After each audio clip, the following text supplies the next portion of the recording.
Hi everyone, this is Terry. Today we're going to talk about the ruffling foot and the gathering foot for your machine. Now the ruffling foot is more or less the same across different manufacturers. There are some subtle differences. I own several brands of machines and have the ruffling foot for those machines. So the differences may be the attachment of the foot, and in this case it is a snap-on foot, which is nice. You might also find some adjustments that you can make to move the position of the foot, but the actual dynamics of the foot and what makes it work are the adjustments for the number of stitches per ruffle or pleat, meaning 1 stitch, 6 stitches, every 12 stitches, or you can set it in a neutral position, meaning it will not create any ruffles or pleats. I'll move it back to 1. The other adjustment you can make is with this screw. And what this screw does is it allows you to adjust it by turning it clockwise or counterclockwise to adjust the depth of the pleat. Right now it's set more or less in the middle. If you want to make it a deeper pleat, and there are measurements on the foot itself. I don't know whether you can see those measurements right here, but those measurements go from 1 to 8. And if you turn the screw clockwise, it will make a deeper pleat. If you turn it counterclockwise, it'll reduce the depth of the pleat. So as you move the arm here, you'll notice that there's a blade here that's serrated on the inside, and what that blade does is it captures your fabric, and you can see the serration right here. There's teeth. So be very cautious about removing your fabric and make sure you bring it to the back of the machine instead of pulling it back towards the front, because this is the position of the foot when it's on your machine. Your fabric actually fits between this guide right here, and this is the fabric that is going to be fed through so that you can ruffle it. And you can notice that you can move it all the way against this bar, but most of the time I'm sewing mine at 3/8 or 5/8. And then the other thing that you can do is you can create a ruffle and actually sew it onto the fabric at the same time. To attach this to the machine, what you need to do is get it over the needle bar first of all. And then the next thing that you need to do is snap it on. And that's probably the most challenging thing for me, to snap it in place, but you can see that it's now in place. On the bottom of this foot, there's a single opening, and I'll show it to you when I take that foot off. And because of that, you either want to have a straight stitch plate on so you don't break a needle, or you need to take your hand wheel and move that needle down to make sure that your needle is clearing. And you can see that I have the needle clearing. So I'll just go ahead and move that up. What I plan to do is to stitch this with a 1/2-inch seam. So I'm going to use the measurement that I have right here on my stitch plate, and the fabric that you intend to ruffle needs to be placed right side up. I have this set with a depth right now about halfway, meaning that's the depth of the actual ruffle or the pleat. And then I have it set to 1 so that it will ruffle for every stitch. So let's go ahead and place our fabric on the machine. And you need to adjust it so that it fits underneath that blade. And then lower your presser foot.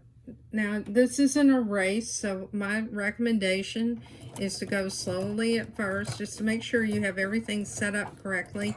And you can see I have ruffles, but my needle's unthreaded. That's not a problem. Let me go ahead and raise my presser foot and raise my needle. And what I need to do is pull that fabric backwards, as I told you earlier, so that you don't damage it. Let's go ahead and rethread the needle. Okay, we'll begin again. So we need to take our fabric and move our fabric underneath that blade. And then once we have our fabric in place, we'll lower our presser foot.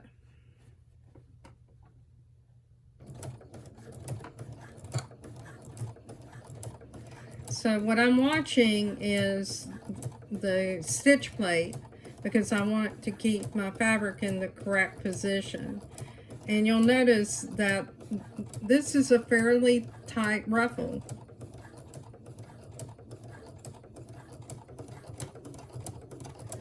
Okay, we'll go ahead and cut our thread.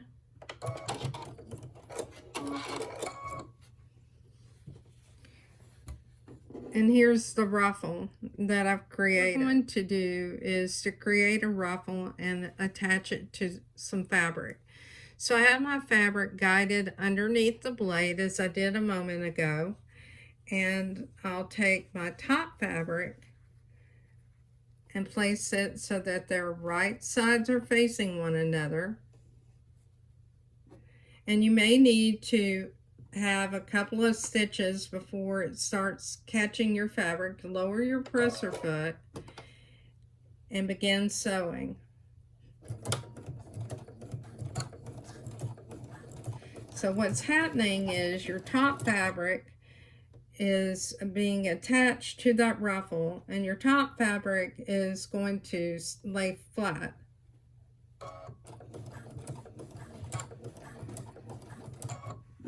And what I like to do is to hold the end of it rather taut.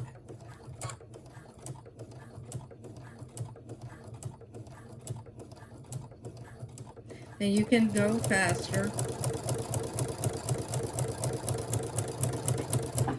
But what you want to do is try to keep the depth of your overall ruffle more or less the same. We'll go ahead and cut it, and let's look at what. So to remove this, what we need to do is to pull it out through the back. So let me show you a couple of examples and samples. Here we attach the fabric to be ruffled here, the brown fabric, to our top fabric. Now this would be like what you're doing if you're doing a home deck, like a pillow, or if you're creating ruffles, for instance, for a garment. And in this example, we had it set to 1 stitch per every ruffle, and it was set in the middle for the pleat depth around 4 or 5. If you want to create a nice edge on your fabric, you could fold this fabric over so that it's doubled when you're creating your ruffle. Whenever you do that, my suggestion for you is to sew a tube and have your seam somewhere in the middle so that it's not caught up in your seam here, and that way it won't make it thicker. Or if you want, you can use a narrow hammer foot and create a very nice clean edge, like this edge that you see here. And this was done with a narrow hammer foot. Now I'll have a link showing you a video that shows you how to use that narrow hammer foot.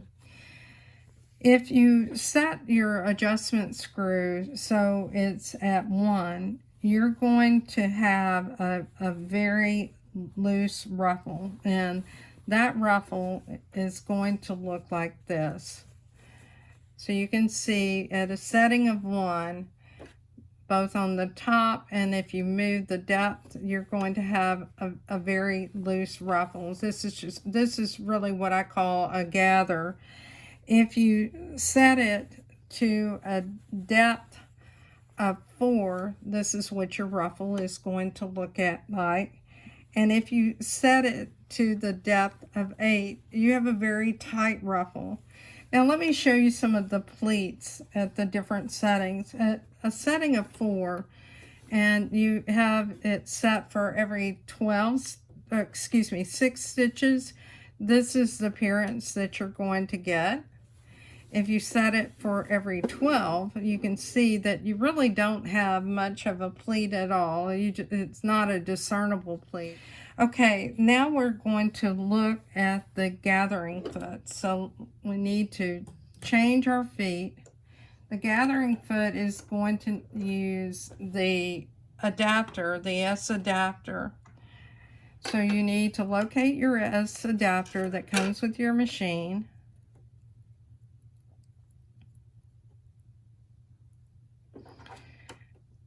And your S adapter will fit like this. Loosen the screw. And then you can tighten the screw.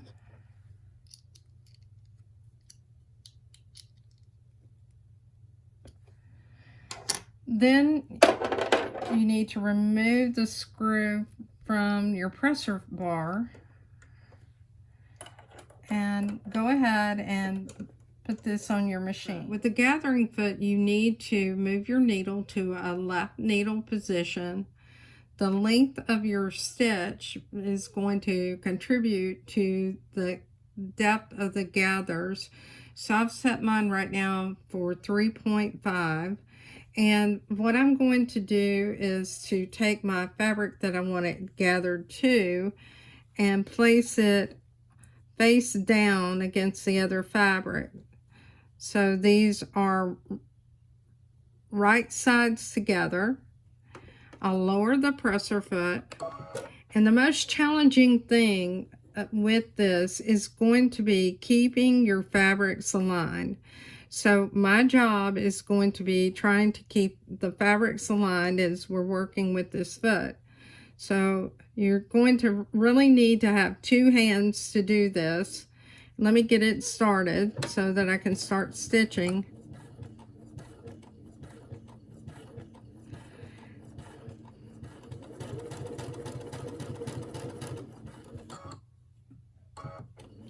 And if you put your finger behind this fabric, and I'm working around the camera, so it makes it a little more challenging. If you put your finger behind the fabric, what you're doing is you're creating a little bit of pressure so you have deeper gathers, but you need to adjust your fabric every so often just to make sure that it is staying in that guide, because you notice that it likes to walk away from it.